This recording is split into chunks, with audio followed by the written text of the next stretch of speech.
Hey guys, in this video we're going to talk about 5 reasons why you're not losing body fat.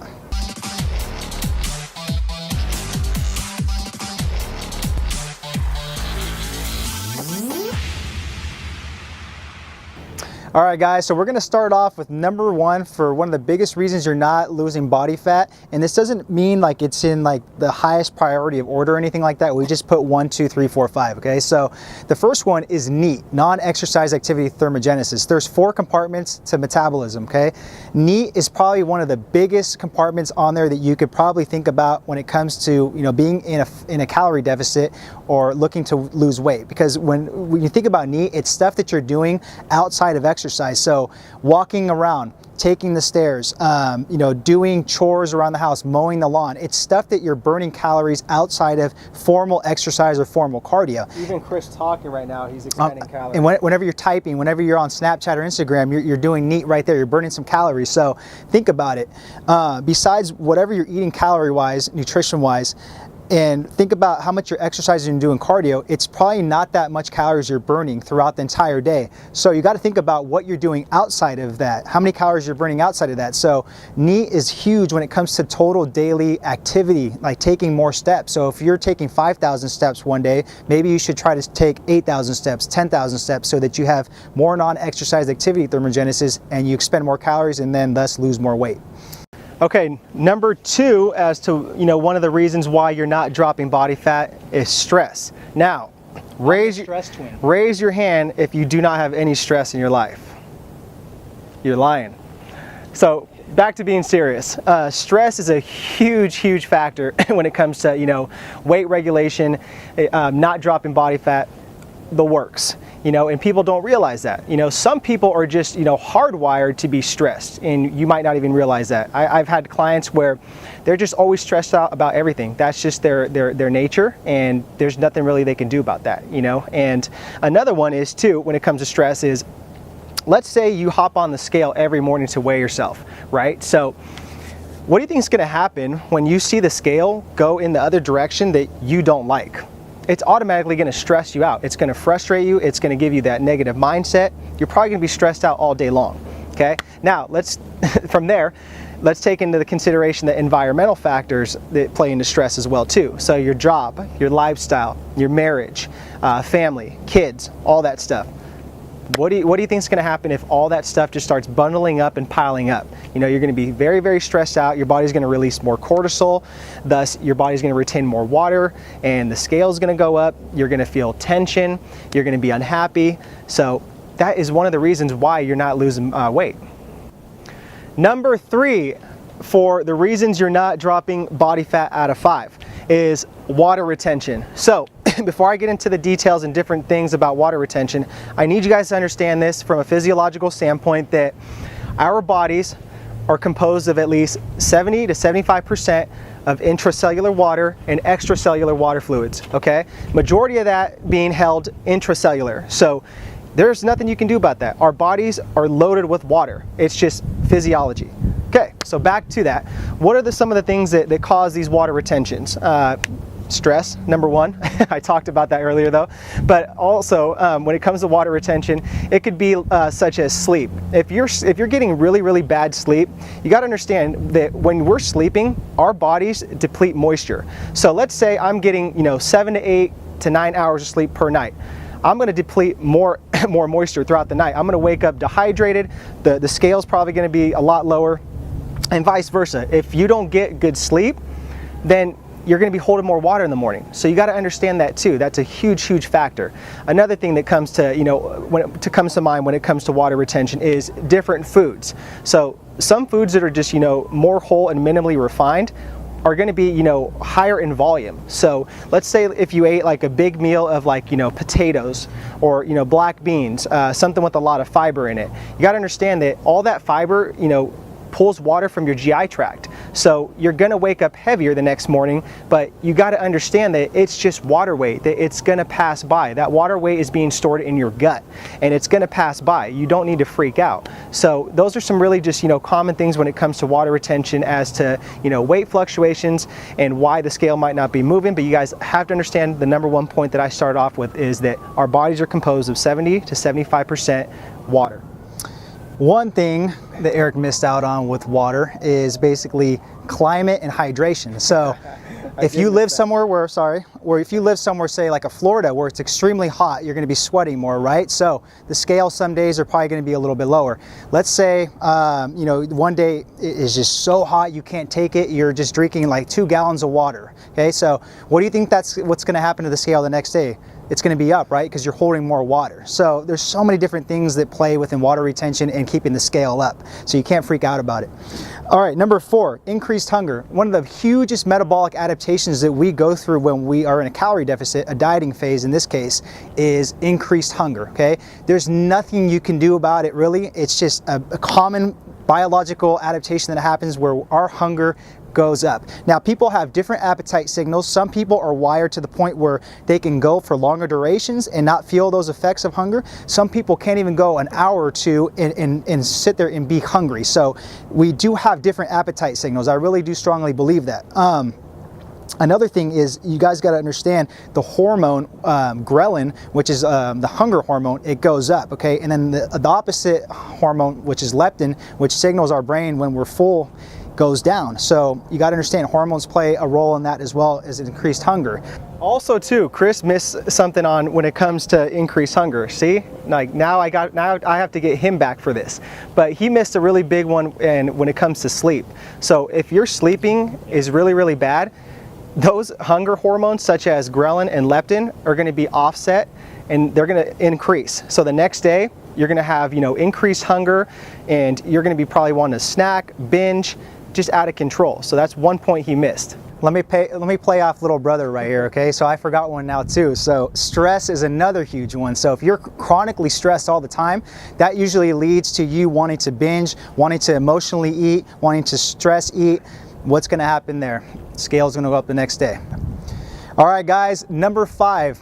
The 5th reason why you're not dropping body fat is misreporting. So within misreporting, it basically means that you're not measuring right and you're not reporting what you're consuming the correct way. So let me give you an example. If the most accurate way to really measure your food is probably on a scale and using grams instead of ounces. So a lot of people will sit there and they'll measure like something with a cup, those cup utensils. Those are off. I'll tell you that right now. If you measure what's for oats, what's 1 serving in grams? I want to say it's half a cup. But for grams on oats, what is it? 40 grams. 40 grams in oats. If you sit there and weigh that on a scale and then you take half of a cup and you measure in half a cup and put it on the scale, I guarantee it's going to be about weighed out to 50 or 60 grams. So you're consuming more calories right there. That's the number 1 hugest mistake I see people do with misreporting, is measuring foods wrong, okay? The second thing is eating a lot of packaged foods. You got to understand that packaged foods have about a 10 to 20% labeling error on there. So really when it says you're consuming 150 calories, you're probably consuming about maybe double that, just because of the 10 to 20% error on there. So that's another huge reason that people are, you know, not dropping body fat. And then you got to take into consideration snacking as well. A lot of people will sit there and snack. They'll snack on vegetables, they'll snack on things that they think aren't calorie dense, but in turn they come back and haunt you because they are calories and they do count, and then they end up bringing the scale back up. I don't know, you have anything else to add on misreporting? I do. The number 1 thing is peanut butter or almond butter. Yeah. So a lot of people will just sit there and be like, I'm just going to do a spoonful, or I'm just going to just do like half a teaspoon or a tablespoon, and instead of just measuring it in grams on a scale. And just not going to work. I mean, I've done the math, I've experimented with it, and it's just way too much peanut butter or almond butter, you know, as opposed to what it really comes out to in terms of weighing it out. And let's not forget about the late night binges that are unreported, okay? So when somebody wakes up in the middle of the night and they want to have a midnight snack, that midnight snack can maybe turn into half to maybe the whole entire thing of ice cream, okay?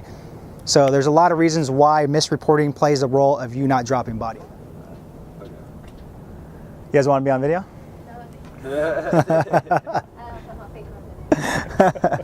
I'll shout you out on Instagram. Hey guys, in this video we're going to be talking about 5 ways to break through your fat loss plateau. Stay tuned.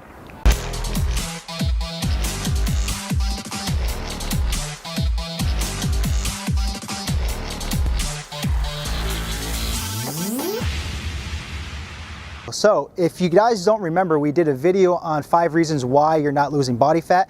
Go back to that video so you can see the 5 reasons why you're not losing body fat. But in this video, we're gonna kind of give you guys the reasons, or actually not the reasons, but different actionable steps you can take to lose or continue to lose body fat. So number 1, increase NEAT. Okay, you want to increase your non-exercise activity thermogenesis. Basically, that means you just want to be more active throughout the day. You want to take more steps throughout the day. So some good examples you can do this with, and I even tell my clients to do, if you work at an office, park farther away. Okay, don't park so close so you can take more steps to the office. You burn more calories that way. Take more frequent breaks. Okay, every 30 minutes, 30 to 60 minutes, get up, walk around for 5 minutes. Okay, go for walks on your lunch breaks.